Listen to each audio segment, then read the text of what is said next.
What's up, YouTube? Devin the Dude 34T. Welcome back to Felon with Firearms, and today we're going to be working with our first client in order to restore his Second Amendment. That's right, them gun rights. But before we get started, I'm gonna let him introduce himself. What's going on, YouTube? They call me Jouette. Y'all can call me Rooster. Former military, so of course I am very into firearms at one point in my life. Certain decisions, deterred that. So that's what we're about to do here. Get these amendment rights jumping. But being that we into this, this pandemic, I wanted to share a little thing with y'all. It's called a bug out bag. Something I think all of us should be investing in, especially since a lot of us have time on our hands sitting around doing a whole lot of nothing. So what I have is a couple of things that I'm gonna show you. I got my bag and my wife's bag, and we're gonna go through those things in a second. But these are also things that we also invested in. Dried soups, dried foods, which I think you should have. Fire starters, which is all waterproof. Waterproof matches, hella batteries. Let me see what else we got up in here. Condoms. Yeah, they're extra large magnums. Yeah. But they're not used for just contraceptives. They're used for all types of things. You can waterproof stuff. You can store things in them. You get a burn or a type of wound that you need sealed, and you ain't got nothing to cover it. You can also stretch it, use it to, take care of a wound of some sort. And usually what we do,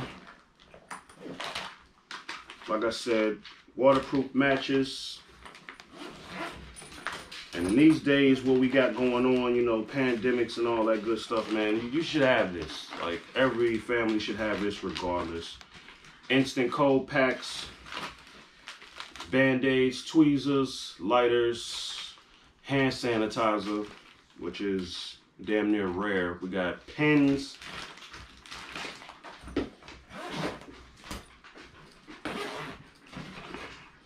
This is a block that you use for shaving your knives. Rope, tape. We got a whistle, which a lot of people don't really think about, but if you get separated from your people, your family, your loved ones, you can hear a whistle for miles, especially if you're out in the wilderness somewhere. All right, brother, let's get started here. The first thing you're gonna have to do is check your civil rights status. Right. I'm gonna go ahead and let you cap in your information.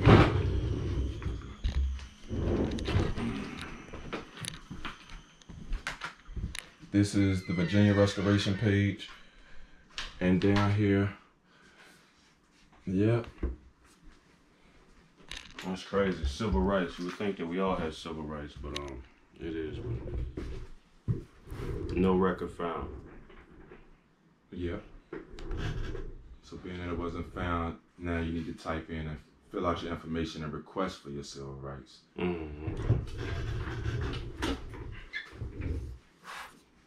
Now, when it comes to the address and all that good stuff, does it have to be the one that's on my driver's license? Or? Absolutely, because it has to be the state of Virginia, and you have to use your address on your driver's license, because when you file your petition, you're going to be petitioning that jurisdiction that's on your driver's license.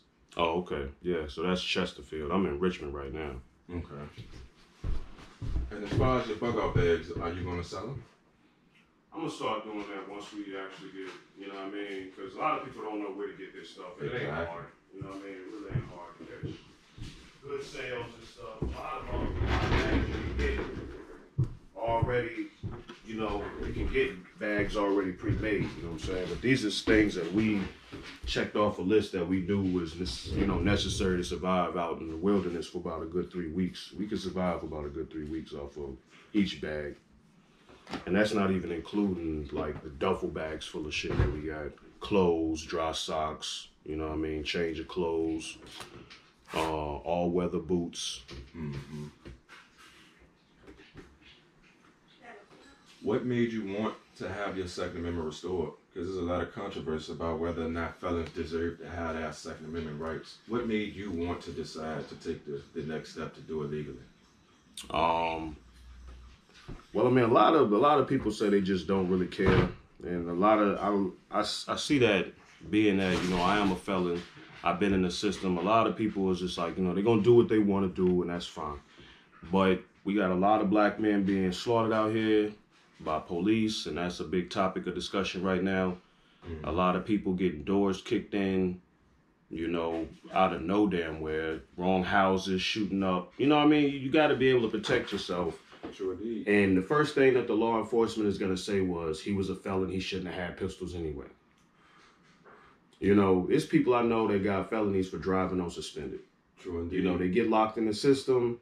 They can't pay these taxes, these fines, these lawyer fees. You know, they might not have the money and everything else that, you know, a lot of other people have, depending on their situation. And, you know, when people, you know, some people, they grow when they get older. Like me, I have a family, I have 2 children. I need to protect my family at all costs. Mm-hmm. So being that I am former military, I'm going to do it by any means necessary, but I want to do it the correct and positive way. Not trying to be, you know, disrespectful to any race, creed, color, or him or whatever. But, you know, white people do this, man. They go hunting. Mm-hmm. White people have firearms. They're teaching their kids how to use firearms, you know, correctly. You know, they're not teaching their kids, you know, menace to society gun tactics. No, bro. They teaching their kids how to break them down, how to use different sights, what firearm to use for what purpose. You know, they got kids 7, 8 years old that'll smoke you from a distance, 30-06 style. You know, we out here, you know, kind of doing the exact opposite, man. You know, our kids want to be rappers and shit, and I help them out, but I'm not finna be out here trying to convert nobody into being conscious or paying attention to detail, because they are trying to extinguish us. That's a known fact, and we need to be prepared, because they're gonna try to do their thing regardless. Absolutely, education is key, you know, and each one teach one according to their own knowledge. It's fundamental. We need to work and focus on being self-sufficient, and what you have here is proving that you're taking the necessary steps in order to establish self-sufficiency within your household, within your universe, within your family, and I commend that. And I agree with you. I think it's vital that we learn to be and do the things necessary to establish those constitutional rights, those freedoms, and those essentials needed in order to survive. Right. You know, and that's been one of my focus. Again, like I'm proud to help those who are in search of the information that I have, because again, if you look for a lawyer to do it for you, man, they're gonna beat you across the head. $2,500, $1,500. You know, when it's something that you can do for. You got your petition, all your paperwork done. The filing fee ain't but $120 max. Right. You know how many times you could take a petition to the court building before you pay for an attorney? They're not going to tell you no every time. Yeah, indeed. All right, so here we have it. He has filled out successfully his form to restore his civil rights. And now it's a waiting game. As you can see, it says it'll take about 2 to 3 weeks in order for the order to be received. So from this point, we'll move on to the next step. And again, it's just a waiting game. So the first step was to, you know, fill out your form to restore your civil rights. Now we're going to go to our criminal background check, which can be done online, which we're getting ready to do now, or either you can go to the Virginia State Police Department. And the website.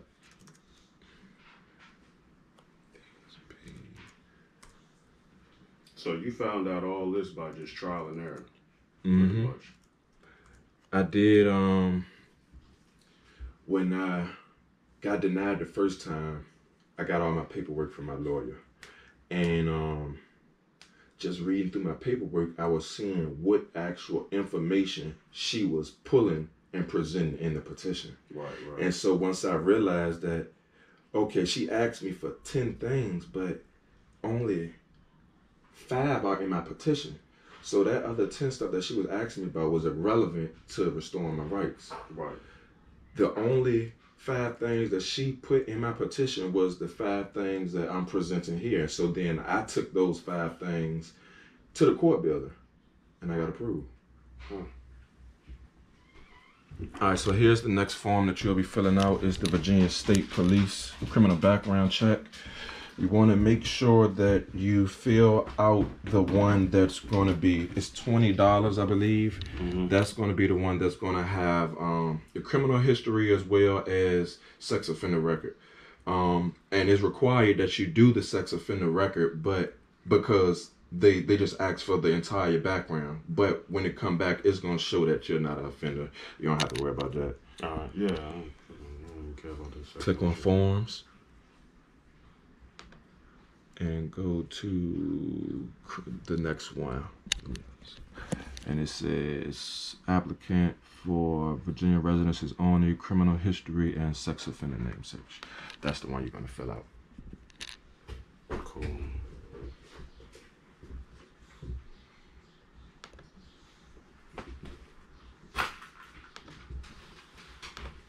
Here's my phone.